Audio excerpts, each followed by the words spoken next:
कुमारी शांति सरोवर रायपुर द्वारा आयोजित होने जा रहा है मीडिया परिसंवाद। विषय होगा समाधान परक पत्रकारिता द्वारा समृद्ध भारत, जिसमें शामिल होंगे मीडिया जगत के प्रख्यात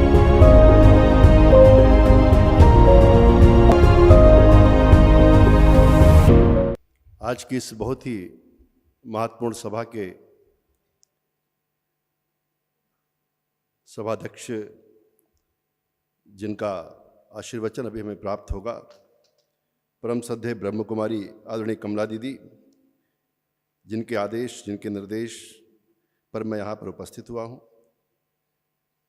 मेरे बहुत ही पुराने मित्र साथी भाई शिव दुबे जी, राज्य संपादक दैनिक भास्कर, आदरणीय भ्राता न्यायमूर्ति गौतम चौरड़िया जी, जिनको सुनने का सौभाग्य प्राप्त हुआ, हमारे मार्गदर्शक और इस मुहिम में हमेशा अपने आशीर्वाद का हाथ अपने मेरे सर पे रखने वाले आदरणीय राजेश बादल जी, जिनको सुन के, जिनको पढ़ के, जिनको देख के आज भी हमारी पीढ़ी प्रेरणा लेती है। प्रयागराज से पधारी धार्मिक सेवा प्रभाग की माननीय अध्यक्ष ब्रह्म कुमारी परम आदरणीय मनोरमा दीदी जी, डॉक्टर शाहिद अली जी, आदरणीय भावना पांडे जी, डॉक्टर राहुल सिंह जी, उनको मैं देख पा रहा हूँ। मेरे बहुत पुराने मित्र गिरीश बोरा जी, आज उनको देख के मुझे बड़ा आनंद हुआ। आदरणीय सविता दीदी, डॉक्टर नृपेंद्र शर्मा जी दिख रहे हैं मुझे, हमने साथ में काम किया है। पत्रकारिता विश्वविद्यालय जब यहाँ खुला, उसके पहले अध्यापकों में मेरा नाम शुमार है। डॉक्टर नरेंद्र त्रिपाठी जी, वो भी हमारे साथ माखनलाल में मेरे सहयोगी रहे। और आप सब जो यहाँ पर उपस्थित है, नाम लूँगा तो बड़ा समय निकल जाएगा और आपके भोजन का वक्त भी हो रहा है। विकास शर्मा यहाँ बैठे हैं, अभी वो आईएमसी में आए थे ट्रेनिंग के लिए, तो हमारे वो भी अलमनाई हो गए एक तरह से आईएमसी के। और मेरी बहन प्रियंका जी, प्रियंका कौशल जी, उनके बड़े सीधे साधे पतिदेव जी, उनको भी मैं देख रहा हूँ कि वो बर्दाश्त कर रहे हैं प्रियंका को इतनी देर से। आप हमारे नाते आए, प्रियंका के नाते मुझे नहीं पता, पर मैं मानता हूँ आप मेरे लिए आए। आज की बड़ी अद्भुत सभा है, लेकिन मैं अभी कोरबा गया, कोरबा में भी कल एक कार्यक्रम था ब्रह्म कुमारीज का, बड़ा सुंदर आयोजन हुआ, लगभग 500 लोग उस कार्यक्रम में उपस्थित थे। कल बिलासपुर के मित्रों से मिला और राहुल भैया को देख के थोड़ा सा बिलासपुर यहाँ भी महसूस हो रहा है, पर थोड़ा सा मन दुखी है, क्योंकि जब मेरा रायपुर आया तो मैंने लोगों को याद किया, स्मृतियों को टटोला थोड़ा सा, तो बहुत सारे लोग नहीं रहे, जिससे रायपुर बड़ा सूना हो गया। रमेश नैयर जी का 2-3 दिन पहले भी निधन हो गया, हमारे बबन जी नहीं रहे, बसंत कुमार तिवारी जी नहीं रहे, ललित सुरजन जी नहीं रहे, गोविंद लाल बोरा जी नहीं रहे। अभी पता चला कि आदरणीय मनोरमा जी, बबन जी की पत्नी, वो भी नहीं रही। पर ठीक है, दुनिया चलती रहती है। आज का जो विषय है, जिसपे बहुत सुंदर प्रकाश मेरे भाई शिव दुबे ने डाला है, और उन्होंने कहा कि संभव नहीं है समाधान परक पत्रकारिता हो, यह संभव नहीं है।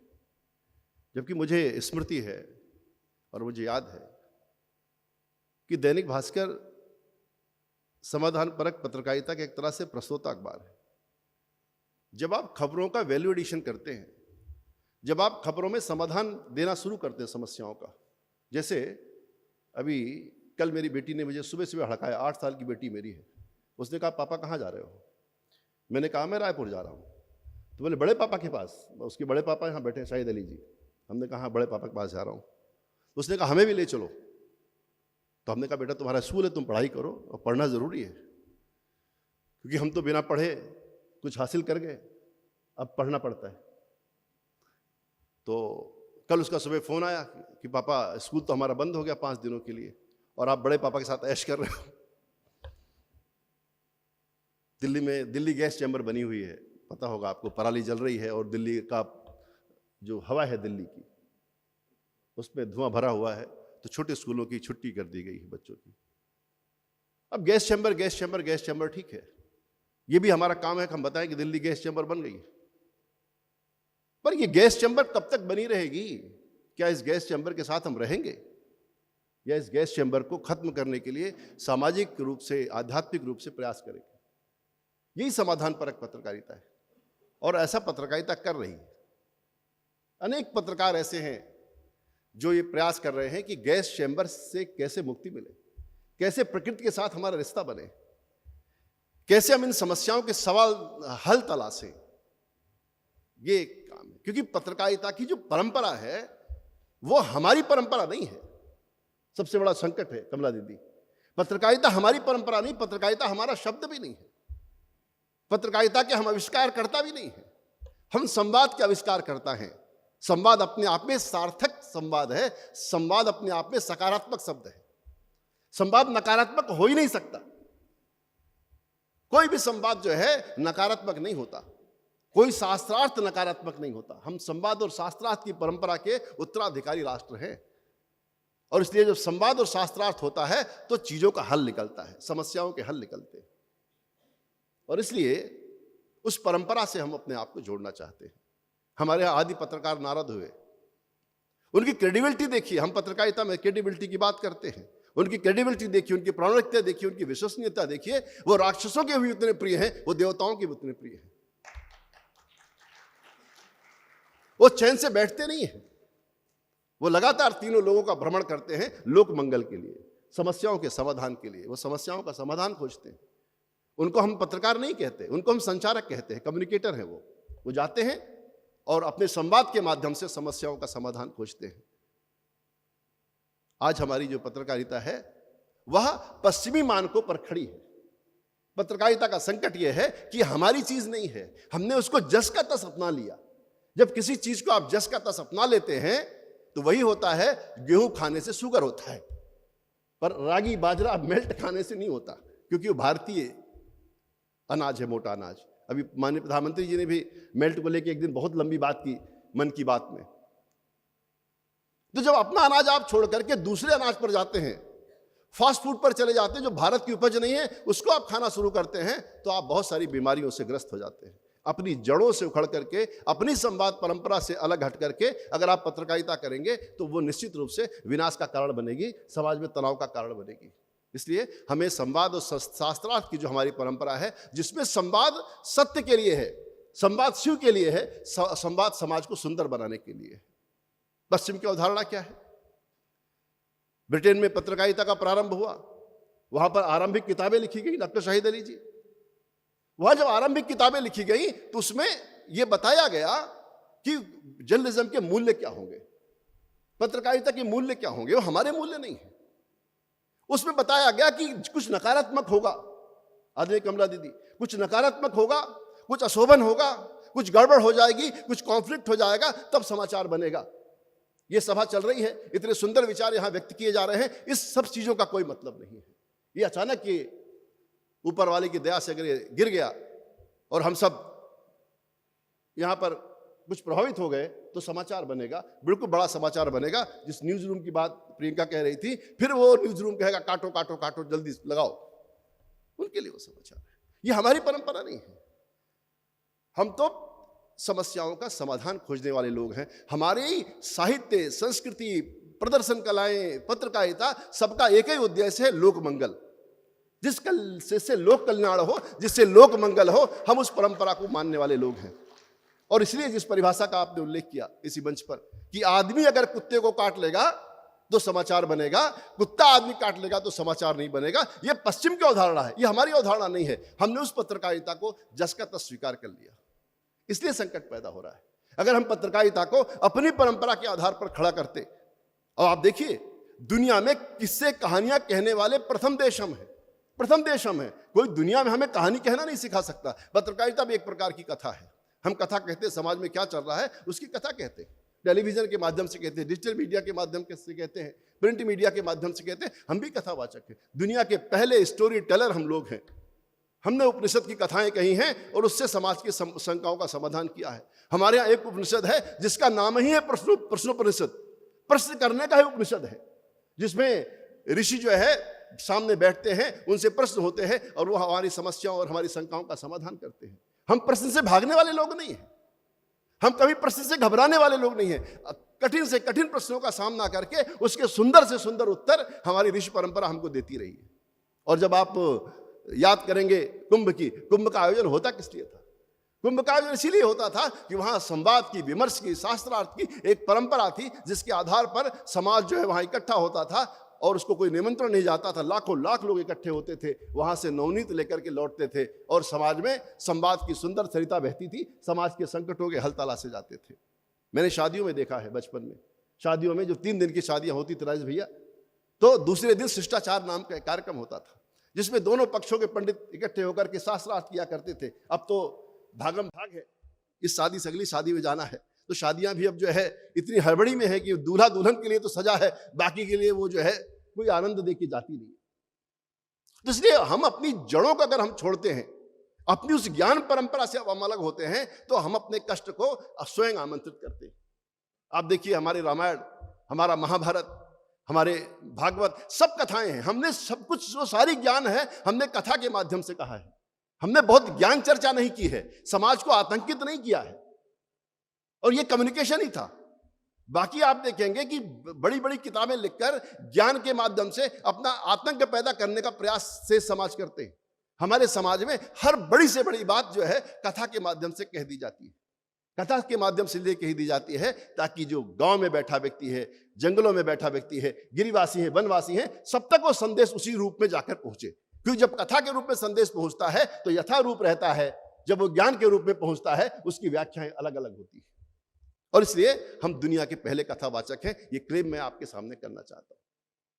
और वो हमने उस परंपरा को छोड़ दिया, उस परंपरा को हमने आनंद से जोड़ दिया। कथाएं संगीतमय हो गई, पर जीवन से कथा का जो निकस है वो गायब हो गया। कथा कह क्या रही है उस पर ध्यान नहीं है, हमारा संगीत पर ज्यादा ध्यान है। और अभी हमारे तमाम मित्र मुझसे कहते हैं, अरे पंडित जी चाहिए, वृंदावन में कथा सुननी है पापा जी को, पर थोड़ा म्यूजिकल होना चाहिए। हमने कहा भाई कथा का म्यूजिक से क्या लेना देना, म्यूजिक करा लो, फिर म्यूजिकल हंगामा ही करा लो, डांस वांसे कर लिया जाए फिर। बट ठीक है, उसकी भी एक वो है, मैं उसको बुरा नहीं मानता, वो अपनी एक परंपरा होनी चाहिए। तो अभी जो है मीडिया का भारतीयकरण करने की आवश्यकता है। ये जो हमारा अभियान है समाधान मूलक पत्रकारिता का, राजेश जी उसके एक प्रमुख प्रवर्तकों में है, वो मीडिया का भारतीयकरण करने को, मीडिया को भारतीय आधारों पर खड़ा करना है। मीडिया को भारतीय आधारों पर खड़ा करेंगे और समाज को आध्यात्मिक आधार पर खड़ा करेंगे। समाज का आध्यात्मिकरण करेंगे, मीडिया का भारतीयकरण करेंगे, और इससे हम अपनी समस्याओं का निदान तलाशेंगे। अगर समाज का आध्यात्मिकरण हो जाएगा, किसी प्रकार का संकट हमको व्यापेगा नहीं।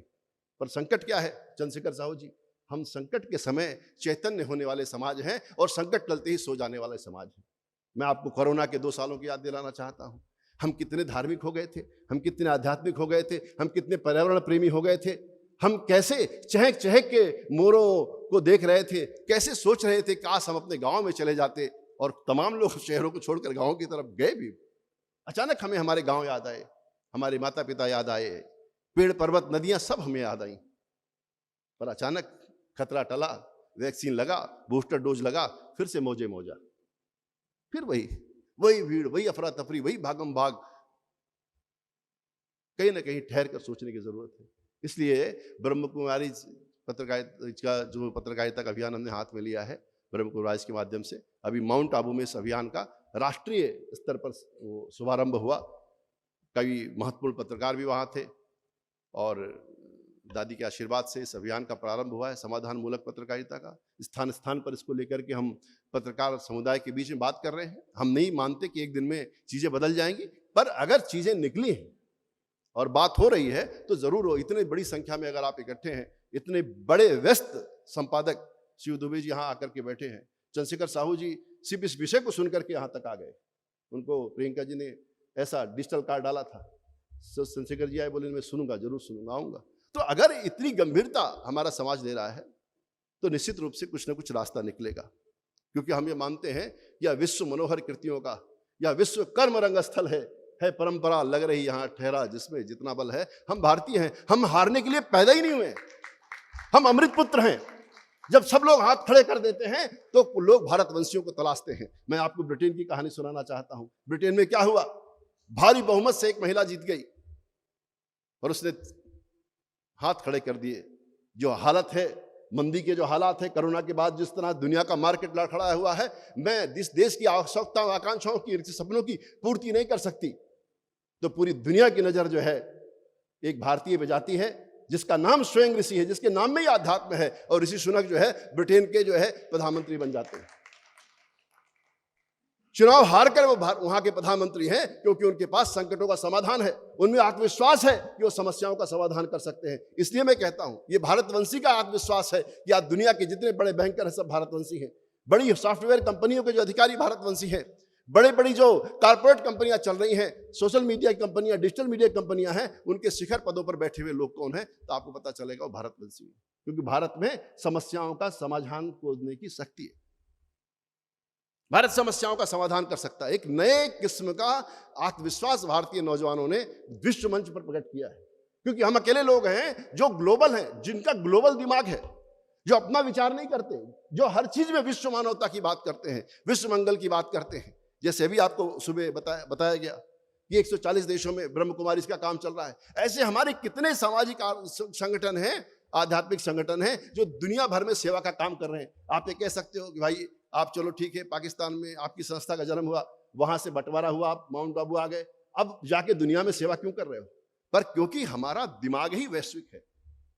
जो ये भारतीय संस्कृति है, जो हिंदू संस्कृति है, वो अपना विचार करती नहीं, वो लोक मंगल का, विश्व मंगल का विचार करती है। तभी हमारे ऋषि कह पाए, अयम निजा पर्ववेति गणना लघु चेतिशाम उदार चरिता नाम तो वसुधैव कुटुंबकम। ये अपना ये पराया है, ये छोटे मन के लोग ये बात करते हैं। इसलिए दुनिया भर की प्रताड़ित सताए हुए लोग भारत की धरती पर आते रहे हैं और भारत माँ उनको अपने पुत्रों जैसा सम्मान देती रही, इसलिए देती रही। हमारे ऋषि कहते हैं सर्वे भवन्तु सुखिनः सर्वे सन्तु निरामयाः। कौन सी संस्कृति कहती है? सिर्फ हम कहते हैं। इसलिए कहते हैं कि हमारा जो दार्शनिक आधार है, हमारा जो आध्यात्मिक आधार है, वो इसके पीछे। ये हम नहीं कहते, ये हमारे दार्शनिक आधार के नाते हमको ये बात पता चलती है।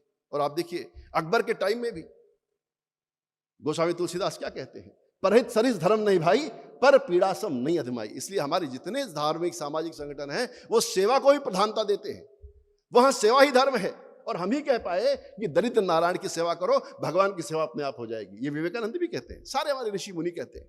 और इसलिए हमें समाधान परक पत्रकारिता की तरफ बढ़ना पड़ेगा। पत्रकारिता सिर्फ सवाल नहीं खड़े करेगी, पत्रकारिता संकटों के समाधान भी तलाशेगी। अनेक प्रमुख समाचार पत्र आज इस तरफ काम कर रहे हैं। वो विषयों को उठाते हैं, विषयों का समाधान बताते हैं, विशेषज्ञों से चर्चा करते हैं, समाधान सुझाते हैं। अभी आपने देखा कोरोना काल में जो रिपोर्टिंग हुई, अद्भुत किस्म की रिपोर्टिंग, अद्भुत। पत्रकारों ने जान जोखिम में डाल करके, एक्सपर्ट, वो ठीक है वो एक्सपर्ट नहीं हुआ, हेल्थ कम्युनिकेशन के एक्सपर्ट नहीं है, पर उन्होंने आयुर्वेद के लोगों से, योगा के लोगों से, नेचुरोपैथी के लोगों से, तमाम विधाओं के लोगों से बातचीत करके समाज को संभल दिया। उन्होंने डराया नहीं कि सब खत्म हो जाएगा, सब नष्ट हो जाएगा। उन्होंने कहा नहीं, सब कुछ बचा रहेगा अगर भारतीयता के आधार पर प्राकृतिक जो हमारी पद्धतियां हैं, जो हमारी आध्यात्मिक पद्धतियां हैं, उनका हम अपने जीवन में अनुपालन करेंगे तो कोरोना क्या, दुनिया की कोई भी महामारी हमारी मानवता को समाप्त नहीं कर सकती। हमने समाधान बताया और आपने देखा टेलीविजन के माध्यम से, अखबारों के माध्यम से कितना सारा काम हुआ। बहुत सारे लोगों ने अपने यूट्यूब चैनल बना करके लोगों को समाधान दिए। तो यही समाधान परक पत्रकारिता है। समाधान परक पत्रकारिता आसमान से नहीं आने वाली है। और मुझे बड़ी खुशी होती है जब मैं शिव दुबे जैसे अपने मित्रों को देखता हूँ, किस तरह से दैनिक भास्कर ने अपने आप को अपडेट किया। देखिए ये एक बिजनेस मॉडल तो है शिव भाई, पर सिर्फ बिजनेस के नाते कोई अखबार बढ़ता है, मैं ऐसा नहीं मानता। दैनिक भास्कर के जो मालिकान हैं, खासकर सुधीर अग्रवाल जी, उनके साथ मैंने व्यक्तिगत रूप से काम किया है। मैं उनकी मीटिंगों को मैंने अटेंड किया है और अपनी उस चीज को भोपाल में बैठकर सुदूर अंचलों तक अपने संवाददाताओं में पर्कुलेट करने का जो साहस सुधीर अग्रवाल जी ने दिखाया है, वो अपने आप में अप्रतिम है। जो जैसा सुधीर जी सोचते हैं वैसा शिव दुबे सोचते हैं, वैसा कोरबा में बैठे मनोज शर्मा भी सोचते हैं। ये साधारण बात नहीं है कि समान आग आप अपने नीचे तक के कार्यकर्ता में फूंक दें। और इस नाते जो है पाठकों के बारे में उन्होंने विचार किया। उनके केंद्र में पाठक है और पाठक केंद्र में होना बुरी बात नहीं है। आज आपने कहा कि हम पाठकों को देख के बनाते हैं, पर पाठक केंद्र में होना बुरी बात नहीं है। पाठक केंद्र में हो जाए, हम यही तो चाहते हैं। धंधा नहीं, पाठक केंद्र में है। और पाठक क्योंकि केंद्र में है इसलिए अखबार लोकप्रिय है, इसलिए उसको स्वतः व्यवसाय भी आता है। ये मॉडल है। क्योंकि जब पाठक को आप केंद्र में रखेंगे तो पाठक के सपने केंद्र में होंगे, पाठक की आकांक्षाएं केंद्र में होंगी, पाठक का जो दुख दर्द है वो केंद्र में होगा और जो उसकी बात करेगा वो निश्चित रूप से लोकप्रियता को प्राप्त करेगा, वो चाहे किसी क्षेत्र में भी काम कर रहा हो। मैं ऐसा मानता हूं। और इसीलिए अखबारों ने अपने को अपडेट किया, उनकी प्रस्तुति छाप छपाई सब तरह से। वो भाई अच्छा होने में क्या बुराई, अच्छा दिखने में क्या बुराई है। हम तो वैसे भी ऐसी संस्कृति के उत्तराधिकारी हैं जहां आध्यात्मिकता और भौतिकता का द्वंद्व ही नहीं है। होगा कहीं पे? हमारे यहां आध्यात्मिकता भौतिकता का द्वंद्व नहीं है। हमारे जो देवता हैं वो लक्ष्मी नारायण है। दीदी ने यहां चित्र नहीं लगाया, बस कई जगहों पे लक्ष्मी नारायण का चित्र लगा हुआ है। इतने सुदर्शन वस्त्र हैं, इतने सुदर्शन वस्त्र हैं। किस ड्रेस डिजाइनर ने डिजाइन किया होगा, कल्पना करिए। दीदी यहां एक बड़ा चित्र लगवाई लक्ष्मी नारायण का, यहां पर एक बड़ा चित्र लगाइए। दूसरे हाल में लगा, ठीक है, यहां भी लगवाइए। तो उसको देख करके लोग लगता है कि लक्ष्मी नारायण का ड्रेस डिजाइनर कौन रहा होगा। कई किलो तो सोना पहने हुए। 56 भोग जो है हमारा देवता ग्रहण करता है। जो समाज 56 भोग ग्रहण करता है, माननीय पूर्व कृषि मंत्री जी बैठे हैं, जो देवता 56 भोग ग्रहण करता है स्वयं, वह क्या अपने जो अनुयायी हैं उनसे कहेगा तुम सूखी रोटी खाओ? क्या बात करते हो, सवाल ही नहीं उठता। हमारे देवता तो कहते हैं रिचेस्ट सोसाइटी। हम कोई साधारण समाज नहीं थे, पर हमारे यहां विधि निषेध लगाए गए कि 25 तक जम के पढ़ना है और घर में नहीं रहना, जंगल में जाके पढ़ना है। आज जंगल में रहने वाले को हम जंगली कहते हैं, जबकि 25 साल तक हमारी उम्र बढ़ जो परंपरा थी उसमें 25 साल तक साहू जी हम लोग जंगल में रहते थे। चाहे वो राजपुत्र हो चाहे वो सामान्य व्यक्ति हो, उसको जंगल में जाकर ऋषि के पास पढ़ाई करनी पड़ती थी। फिर वो नगर में आता था, खूब जम के कमाता था, 7 पुस्तकों का इंतजाम करता था। अपने लिए नहीं कमाता था, अपने तो मोटा खाता मोटा पहनता था, अपनी संततियों के लिए 7 पुस्तकों का इंतजाम करता था, खूब कमाता था। पर वो लक्ष्मी उल्लू पे बैठ के नहीं आती थी, वो लक्ष्मी कमल पे बैठ के आती थी। उसके परिश्रम के पसीने से, उसकी मेहनत से वो लक्ष्मी आती थी और उसका जीवन जो है लक्ष्मी नारायण की तरह सार्थक हो जाता है। और उसके बाद स्वयं वो 25 साल खूब कमाने खाने के बाद राहुल भैया अपने को डिटैच कर लेता था, जिसको वानप्रस्थ कहते हैं। आप आ गए, वो वानप्रस्थ कहते, घर में रहता था, घर की व्यवस्था के साथ रहता था। धीरे धीरे अपने काम व्यवसाय सब चीजों से मुक्त हो जाता था और समाज के लिए जीवन जीना शुरू कर देता था। और अगर 75 के बाद उसकी और लंबी आयु मिली, क्योंकि हम तो जीवित सरदा सतम वाले लोग हैं, तो फिर वो क्या करता था, फिर वो सब चीजों से संन्यास्त हो जाता था।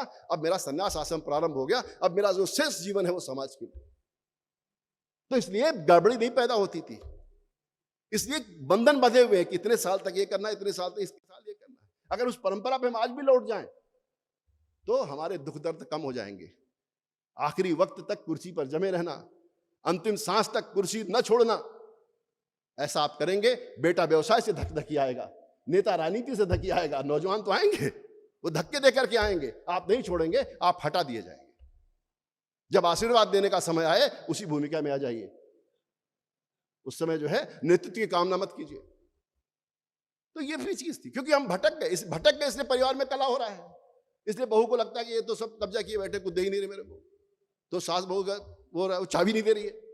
अरे बहू आ गई, तुम्हारा काम खत्म, गेट बंद, अब आप अपना भगवत भजन मन लगाइए। तो वो भी एक चीज है जो हमको समझना पड़ेगा।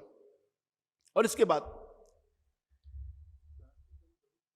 हाँ, सास भी कभी बहू थी और ससुर भी कभी दामाद था, क्योंकि हमारे सास ससुर मेरे साथ ही रहते। मैं क्या करूं, मैं अपने घर में अल्पसंख्यक हूं। हमारे घर में ज्यादातर स्त्रियां हैं, मेरी बेटी, मेरी पत्नी, मेरी सास, मेरे ससुर और मैं बेचारा, 2 लोग उसमें बेचारे हैं, शाहिद भाई। तो आप ये देखिए, और देवियों का रहना क्यों जरूरी है। आज ये मंच इतना शोभायमान क्यों है कि 2 इधर और 1 इधर, देवतुल्य देवियां यहां बैठी हुई हैं। ये भगवान की व्यवस्था है, ये आप में मत कि ब्रह्मा बाबा की बनाई व्यवस्था। ब्रह्मा बाबा ने भगवान की व्यवस्था को ही स्थापित किया है, क्योंकि जब व्यवस्था बनी भगवान की, तो सबसे जो बड़ा काम था, मेजर, समाज में सुख समृद्धि रहे, तो फाइनेंस डिपार्टमेंट जो है भगवान ने किसको दिया, मां लक्ष्मी को। इसके बाद फूड और सिविल सप्लाई, अच्छा भोजन, दिव्य भोजन मिलना चाहिए, मिलेगा दीदी के आशीर्वाद से, दिव्य भोजन मिलना चाहिए। फूड एंड सिविल सप्लाईज मां अन्नपूर्णा को दिया गया डिपार्टमेंट। रक्षा मंत्रालय का काम जब आया कि डिफेंस कौन देखेगा, तो मां दुर्गा, मां सरस्वती, मां काली हमारे सामने आई। और जब मानव संसाधन विकास, जिसको मोदी जी ने शिक्षा मंत्रालय कर दिया, वो जब आया तो मां सरस्वती को दिया गया। तो भगवान की व्यवस्था ही है कि स्त्रियों की शरण में रहो, देवियों की शरण में रहो, अपने आप सुंदर भारत बनेगा, कोई रोक नहीं सकता। और ब्रह्मा बाबा की कृपा से आज जो है वो जो भगवान का स्वप्न था सतयुगी दुनिया बनाने का, वो साकार हो गया। क्योंकि ये दुनिया का सबसे बड़ा वुमेन ड्रिवन ऑर्गेनाइजेशन है, छोटी मोटी बात नहीं है। जिनको ये भरोसा हो स्त्रियां किसी काम को अच्छे से नहीं कर सकती, वो आके ब्रह्म कुमारी की व्यवस्थाओं को देखें, दुनिया भर में उसके नेटवर्क को देखें। कई लोग रिसर्च कर रहे हैं कि संस्थान चल कैसे रहा है, कैसे चल रहा है, पर चल रहा है और बहुत शान से चल रहा है। तो इसलिए कि जब हम देवियों के शरण में होते हैं तो हमारा दिन अपने आप अच्छा चलता है, और इसलिए मीडिया लिटरेसी पर बहुत जोर देने की जरूरत है। देखिए हमारी जो पूरा मीडिया है वो पूरा बदल गया है। आज मीडिया सबके हाथ में, आप जितने बैठे होंगे आप सब मोबाइल का इस्तेमाल करते होंगे, और उस मोबाइल का नाम मोबाइल नहीं है, उसका नाम स्मार्ट मोबाइल है। आपसे बहुत स्मार्ट है। आपको लग रहा होगा कि मैं दिल्ली से आया रायपुर, रायपुर से चला गया कोरबा, कोरबा से आ गया यहाँ, और मैं बड़ा हीरो आदमी, मैंने मोबाइल बंद कर रखा है, पर मेरे फुटप्रिंट्स उस मोबाइल में कैद है। मैं कहाँ कहाँ गया, क्या बातें की, क्या खाया, क्या पिया, किनके साथ रहा, वो सब दर्ज है।